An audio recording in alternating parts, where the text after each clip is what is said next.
Oke, kali ini kita akan mengikuti Sekami hari Minggu 27 Juni. Betul sekali, Sekami hari ini akan dibuka dengan doa pembukaan yang akan dibawakan oleh adik Michael dari Paroki Pandaan. Oke, selanjutnya pasti ada renungan. Renungan minggu ini akan dibawakan oleh Romo Bernardus Winurianto. Setelah renungan, kita akan mendengarkan ayat emas yang akan dibawakan oleh adik Aurel dari Paroki Bondowoso. Tidak lupa ada kreativitas yang akan dibawakan, yang akan dipandu oleh adik Renen dari Paroki Blimbing. Setelah semuanya acaranya selesai, pasti ada doa penutupan nih yang akan dibawakan oleh adik Tetania dari Paroki Blimbing. Oke, pastinya yang terakhir apa sih Kak? Apa ya? Pasti ada berkat penutup yang akan diberkati oleh Romo Ardianus Ordo Carmel. Sudah gak siap kan mengikuti Sekami acara minggu ini? Pasti seru banget sih. Seru. Oke, langsung saja kita akan memuji Tuhan dengan bernyanyi. Hai adik-adik, jumpa lagi bersama Kak Stephen, Kak Putri, Kak Cae. kita akan bernyanyi sambil memuji Tuhan. Dengan bernyanyi, Aku mau ikut Tuhan.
Halo teman-teman Sekami, namaku Nana dari Gereja Kuasi Santo Yohanes Maria Vianney Singosari. Sebelum kita melanjutkan acara Sekami ini, mari kita berdoa bersama-sama. Dalam nama Bapa dan Putra dan Roh Kudus, amin. Tuhan Yesus yang baik, terima kasih atas rahmat-Mu hari ini. Berkati kami, anak-anak-Mu, agar dapat bersukacita dan mendengarkan firman-Mu dalam kegiatan Sekami ini. Berkati juga orang tua kami, Romo, dan kakak-kakak pembina agar selalu sehat. Terima kasih Tuhan, kemuliaan kepada Bapa dan Putra dan Roh Kudus, seperti pada permulaan, sekarang, selalu, dan sepanjang segala abad. Amin. Dalam nama Bapa dan Putra dan Roh Kudus. Amin. Halo, selamat pagi kakak-kakak pembina dan adik-adik Sekami.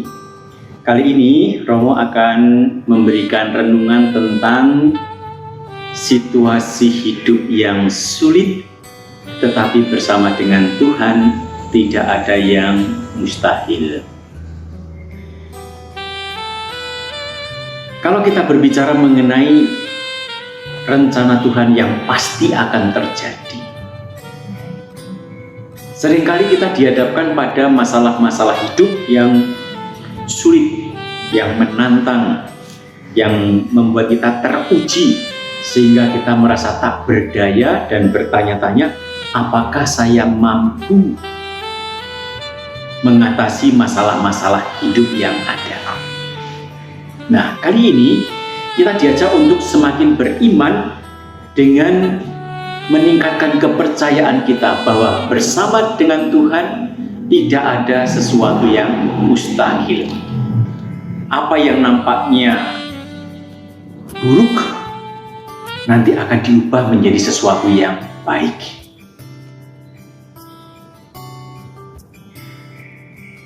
Saya akan sedikit menyitir dengan bacaan Injil yang pada hari Minggu biasa ke-13 kali ini dibacakan dalam perayaan Ekaristi, lalu direnungkan dalam kehidupan bersama dengan adik-adik sekami dan para pembina.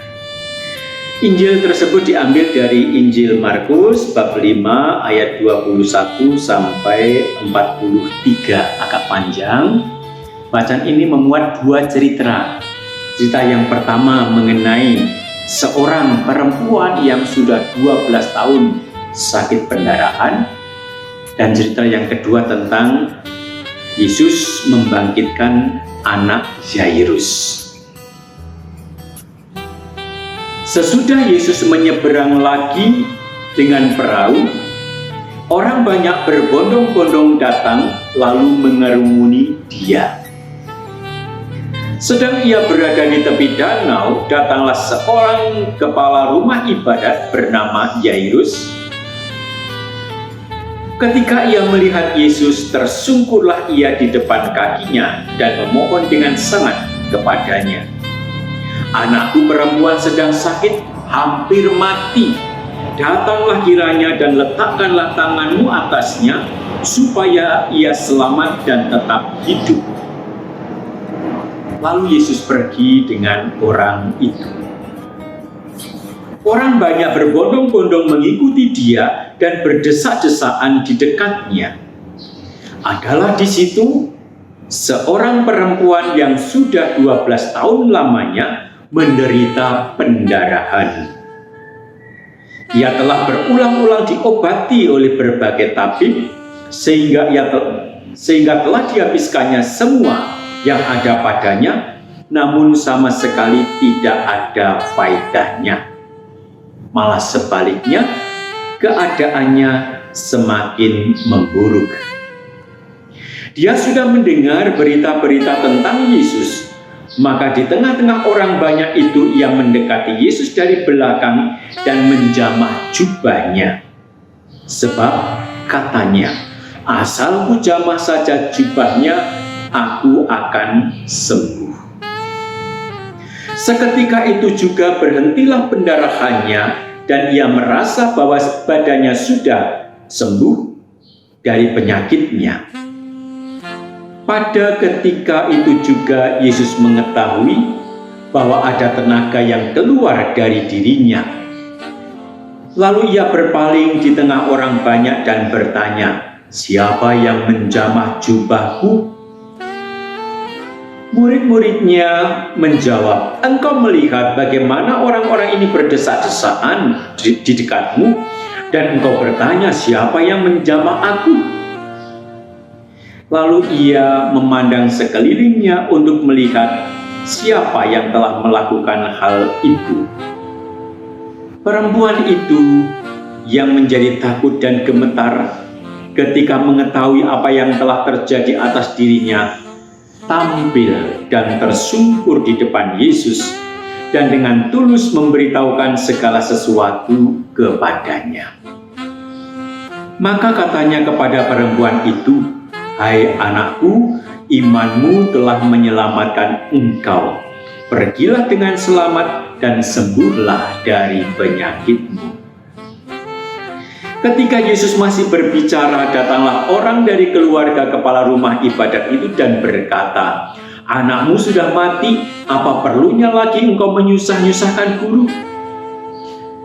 Tetapi Yesus tidak menghiraukan perkataan mereka dan berkata kepada kepala rumah ibadat, "Jangan takut, percaya saja."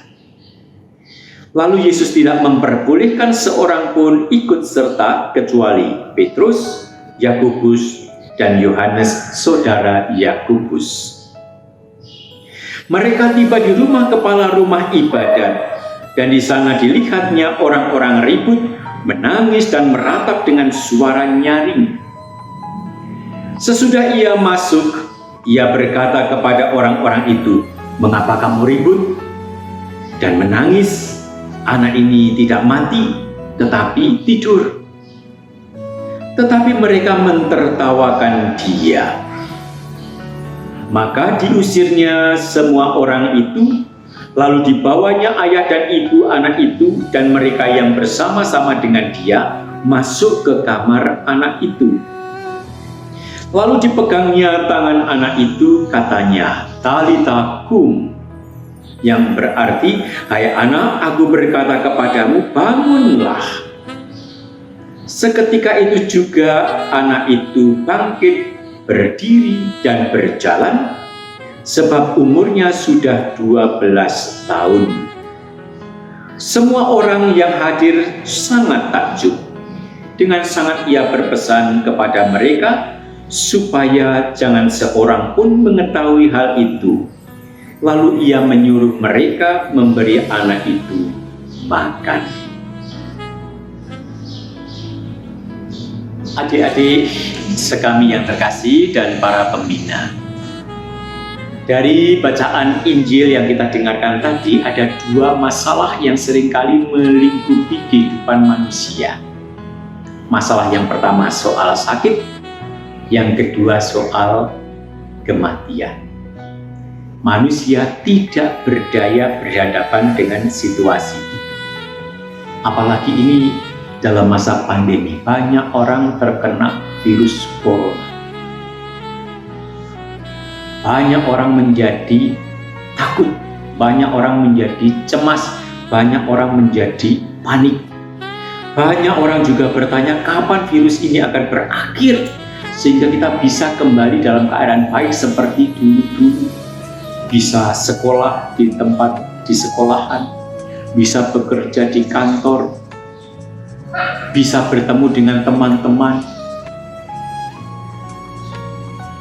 Situasi yang sulit itu seringkali membuat orang bertanya, apa sih rencana Tuhan dengan situasi yang sulit semacam ini? Adik-adik sekami yang terkasih, seringkali bahwa manusia berhadapan dengan banyak hal yang tidak membuat dirinya tidak berdaya atau sekurang-kurangnya merasa tidak berdaya.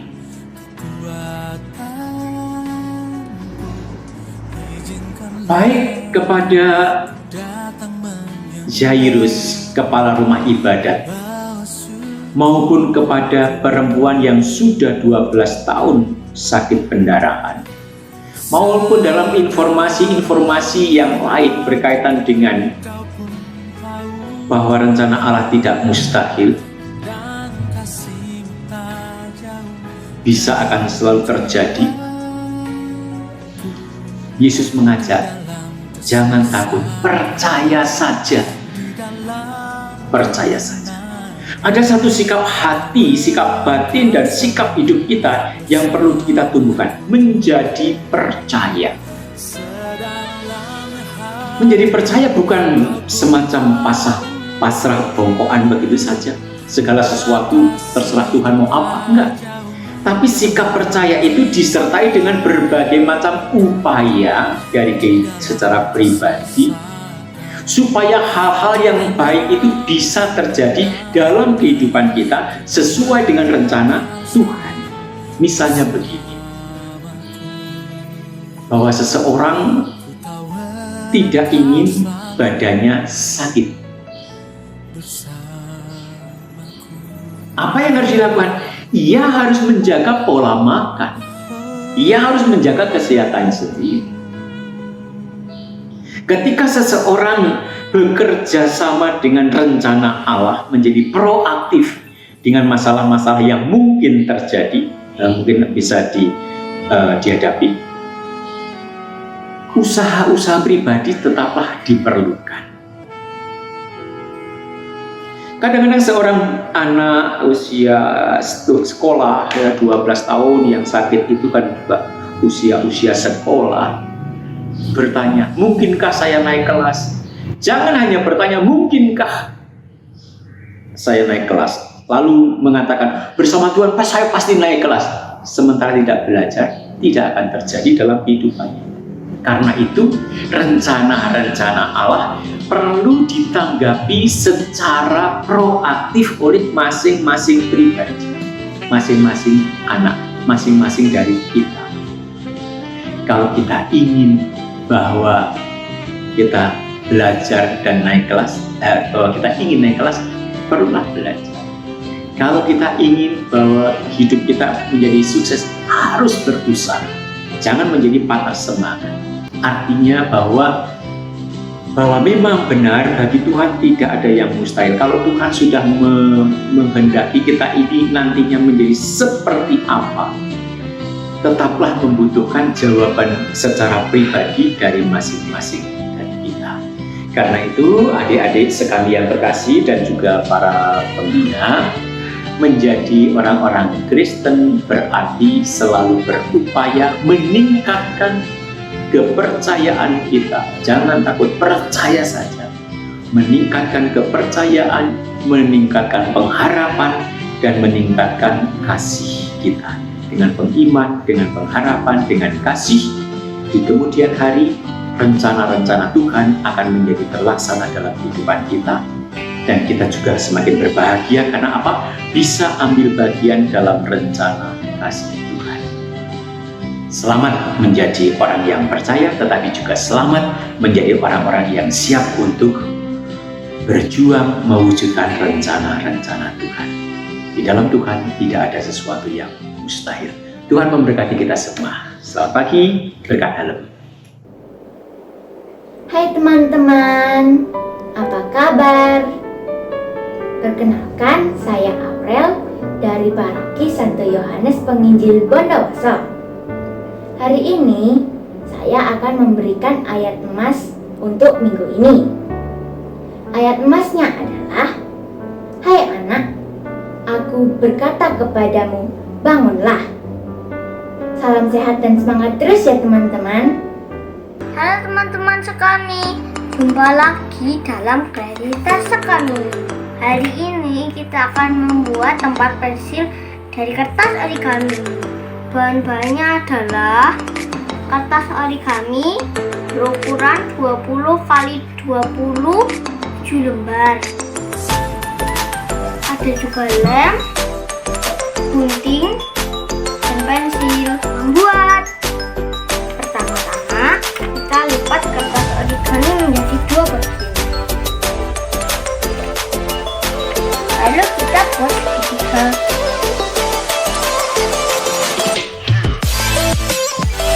Lalu yang di ujung bawah ini kita lipat ke atas. Lalu yang di sini kita lipat di sini. Dan juga sebelahnya. Nah, bentuknya akan menjadi seperti ini. Lalu kita beri lem di sini. Lalu kita tempelkan di sini. Nah, jadi seperti ini. Jika sudah, kita tempelkan di sisi-sisi. Lalu bentuknya akan menjadi seperti ini. Ayo kita membuat alasnya. Pertama-tama kita lem bagian yang di sini. Lalu kita tempel menjadi seperti ini. Kalian juga bisa menghiasi tempat pensil ini dengan bunga.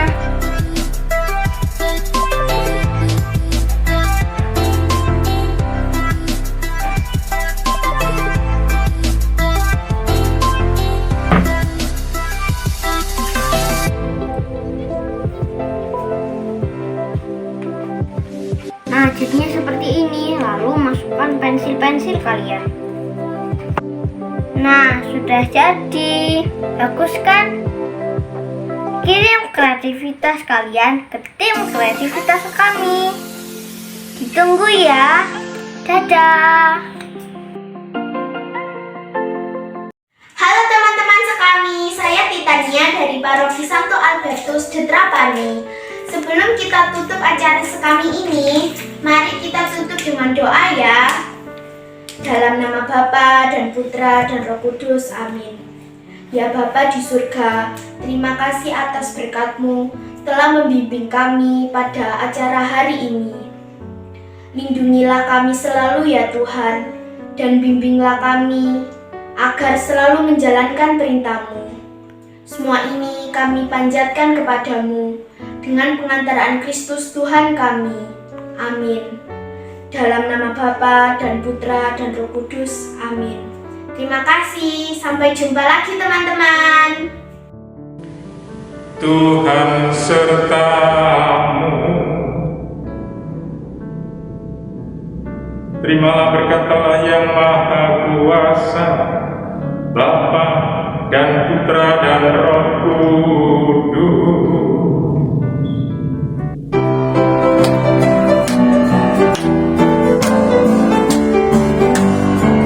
Jangan lelah bekerja di ladangnya Tuhan, Roh Kudus yang beri kekuatan, yang mengajar dan menopang.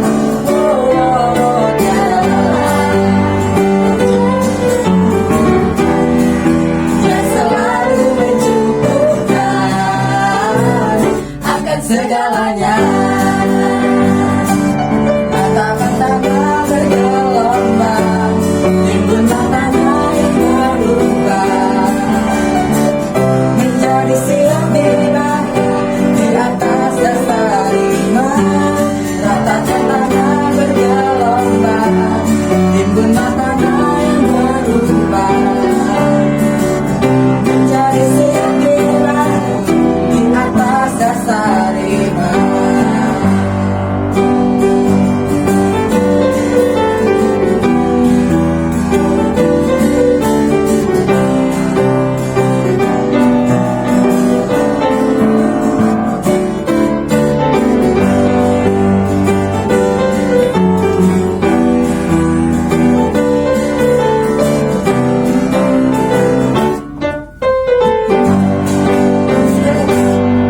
Jangan lelah bekerja di ladangnya Tuhan, Roh Kudus yang beri kekuatan, yang mengajar dan menopang.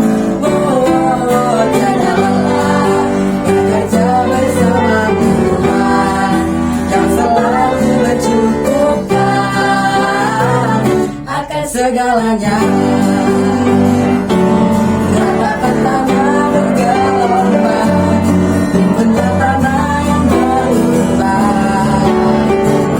menjadi siap bina di atas dasar iman. Kata-katanya bergelombang, timbun matanya yang berubah